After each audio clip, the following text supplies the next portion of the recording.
Day 25 in the Big Brother UK house, and when Big Brother started last night, Marcus said day 28, and I was like, I just did a day 25 update this morning, but then I realised it's episode 25, but since I've been going on like this, I'm just going to continue to save confusion. At the start of the episode, we've seen Dylan and Paul being evicted. Bye-bye! And then we've seen Olivia trying to blame Trish and Noki for Paul leaving the house. I don't understand where this is coming from, because Trish can't influence the general public. And then Tom, Jenkin and Olivia were like, oh, Paul was one of the only real people in the house, he was genuine. But as I've been saying for weeks, you can be a genuine person, but still be a complete fanny. Yinrun, Trish and Henry were laughing because Trish was saying something about her dress. And Tom, Jenkin and Olivia were going mental because they were laughing. And they were over in the kitchen like, oh, if they keep laughing, I'm going to go off one and I'm going to lose it or whatever. And they weren't even laughing at the fact that Paul went. Forget about the fact that Trish was just up for nomination and she was cracking herself that she was going to go, and they weren't even allowed to laugh. Everybody in the house had to be so sad that Paul left. Fuck Paul! Paul was a dick! So then the three of them were in a huff and they went upstairs, and I was like, oh, grow up, fuckbags. Once they went upstairs, they were talking about how their group's now getting picked off one by one, and I thought, aye, good. I can't wait to see the back of every single one of them, particularly Olivia. At the start, I really liked Jenkin, and I've never really had much an opinion on Tom because he practically doesn't even exist. But Olivia is such a pain in the arse, so I hope they do get picked off one by one. But not only that, Trish was in the kitchen talking to Noki, and she was saying, oh, you should be careful like getting involved with Trish, and it's going to make the two of yous look bad, like yous look as if yous are like a power couple or whatever it was she said, like the two of yous look dangerous together or something. And she thinks that Noki's been influenced by Trish. And I thought, she has got a fucking cheek, right? Because when Kerry was in the house, Olivia wasn't that bad.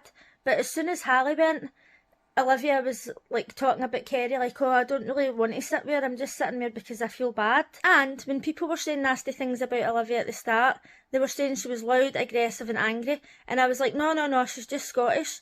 But as the weeks are going on, I'm thinking, do you know what, she is actually a vile bitch, because when Paul started waking people up at 3 o'clock in the morning, having pillow fights and all that, and having no consideration, and then she joined in with that, and now she's turning around and saying to Noki, oh, don't get involved in trash. What the fuck is going on in her head? And Tom had the cheek to sit at the kitchen table and tell Trish that she had to watch what she was saying because she called Paul a bully, and they've all got it in their heads that Paul got booed because Trish called him a bully. When he was a bully, he was a complete fucking dickbag. And Trish was so calm, right, and she was explaining herself, and she's like, oh, I says to him before he left, you're not a bully, but you were acting like a bully. If I was in that house, a bully would have been the nicest thing that I could have called him. I'd have been like, aye Tom, do you know what, I'll just not say anything, I'll just kid on him you, I'll just sit there and do nothing, and then I'll just sit and break my heart when my fucking bromance gets voted off. Fuck off. Matty and Henry were talking about Jordan, and Jordan overheard the conversation, and Matty only asked Henry if he thought that it gave Jordan any signals if he thought he was leading him on. And Henry said, no, but I think he's been taking advantage of me, or he's been using me or whatever. So Jordan went in a huff, and then Henry went into the diary room and he said, Jordan moved my stuff from my bed over to my old bed. And I was like, what the fuck, right? That is nasty.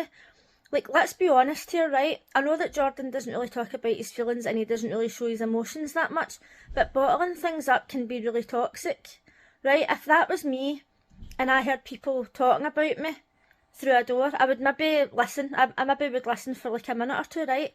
But then I would just walk in and say, I heard what you were saying, or do you have something that you want to ask me? And confront them at the time. But Jordan moving Henry's stuff, knowing what Henry's like with him, knowing that he's his best friend, that was bullying to me. But then later on, Jordan went to Henry and apologised for ghosting him and gave him a cuddle. And at the end of the show, Henry was lying in bed and Jordan was like, oh, I'm really sorry. And then he climbed into bed with him and he says, oh, I'll not give you any more kisses, like it's just a platonic relationship. And then gave him a kiss under the covers. And I'm like, is he gaslighting the fuck out of him or what? Then it was time for the Big Brother Hunger Games, and there was 2 teams, blue and gold, and it was Olivia versus Chanel, and they had to put stones on this big disc, and then whoever knocked it over lost. And I'm going to be honest with you, I was talking to somebody at the time and I turned round and the thing was on the ground, so I didn't actually see who lost. In the next challenge, it was Jenkin for the blue team and Tom for the gold team. And when I seen the rocks, right, I thought, oh, they're actually going to be doing a physical comp here. Now, one of the things that I really love about Big Brother UK is that the competitions are really for everybody. Like, everybody should be able to do them. And that gives me hope that one day I'm going to be able to go on Big Brother, because I am not a physical threat to anybody, and I'm dyslexic, so I can't even do spelling challenges. But I would love to go on Big Brother UK. It is literally my dream. But then when you watch other Big Brothers and they do challenges that are actually hard, when you see people in the UK moaning about the simplest thing, it's like, what are you moaning for? Do you know what I mean? Like, to hold on to these rocks, like to hold on to these hooks and keep the rocks up. And within about a minute, Jenkins like, oh, this is hard. But he didn't even look as if he was struggling. It was just like, oh, this is hard. Like, he couldn't be bothered standing there. Now, I'm not saying that I'd be able to do it, right? But see, if it was me, I would be holding it. You would see me struggling, because I am so weak, right? It's actually embarrassing. But you'd see me actually struggling and trying. But it was as if Jenkins was just like, oh, this is really hard. Oh. And I'm like, imagine you had to be on another Big Brother where you'd to actually put a bit of effort in. As Jenkins was saying, oh, this is really hard, I'm struggling, Tom was like, oh, I'm really shaking as well. Literally, like, no emotion on their face. You would have thought that the bloody well rocks were made out of polystyrene the way they were going on. But in the end, Tom ended up winning. For the final challenge, the remaining team members had to run round and collect coloured roses, and the gold team won. So the gold team went into a separate room and they stood round in a circle and they had to nominate who was going to be immune for the week. And Matty was like, oh, I nominate Chanel because I think she's just such a genuine, lovely person. And I was thinking, is he for real? Chanel pretends that she doesn't like to get into arguments with people, and that's why she stays out of things. But she goes and bitches about people behind their back all the time. I think she's sly as fuck, right? Obviously, we're seeing things that's happening in the house that they're not seeing. But what some people have seen is that when Yunrun was saying at the start, oh, people just get up and walk away from me in the middle of conversations, and it's upsetting. But then when Yunrun and Chanel were talking to Olivia, Chanel turned round and went, oh, Yunrun's bored, we're going out into the garden. Like a pure fucking cheeky bitch. And then when Noki was talking the other day, in this episode, when Noki was saying, oh, I'm paranoid that people have got this opinion of me because of Paul, but I know that he can't really influence you. And then she turned round and says to Noki, no, that's all in your head. Oh, I'm not getting involved in this conversation. People must be able to see that she's a complete fucking bitch. Finally, the blue team went into the room and they had to vote for who was going to get put up for instant nomination.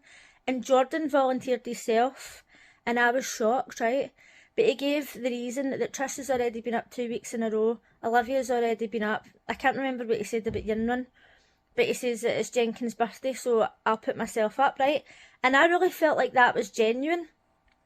But then Jenkins was like, oh, I've not been up either, so I volunteered myself. And I felt like it was totally forced. Trish was honest. She says, I've been up for 2 weeks in a row and I don't want to be up again. Okay, fair enough.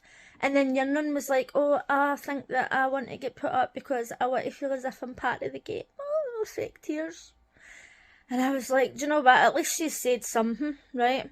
But then Olivia didn't put herself up for nomination. On Facebook, people are saying, oh my god, Trish is so selfish. She didn't volunteer to go up for nomination. And I'm like, right, neither did Olivia. And I'm not going to say the reason why I think people are targeting Trish. But the more you look at it, it becomes very obvious to me that Trish didn't volunteer and she's selfish. Olivia didn't volunteer, but it's alright. Keep in mind that Trish has been up for the past 2 weeks in a row, and somebody on Facebook tried to justify this and they're like that, oh, but Olivia's been up. Olivia's been up, okay, but Trish has just been up for the past 2 weeks, so why is it okay for her and it's not okay for her? I think we can kind of see what's going on here. In the end, the blue team voted for Jenkins, and he was not happy about it, right? Even though he volunteered and he got put up. Now, obviously he's going to be upset, right? Anybody would be. Personally, I wouldn't have volunteered myself, because that's not what Big Brother's all about. But when they left the room and Yunrun was crying, fake crying, whatever. In her case, it's the same thing. And Jenkins was upset because he was saying, I'm the one who get put up for nomination, and she wants me to go and comfort her, or people want me to go and comfort her. And I totally agreed with him, like, he's the one who's been hurt, he's the one who might go, and Yinrun's sitting like, like, what is that? What is that?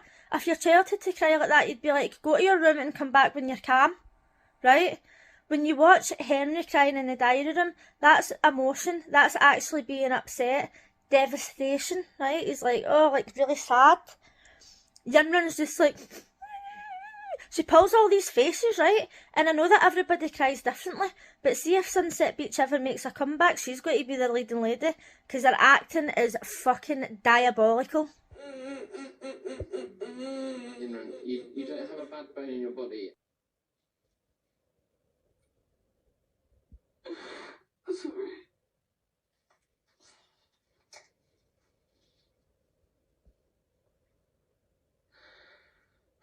I've never ever been made to feel that way by anybody, and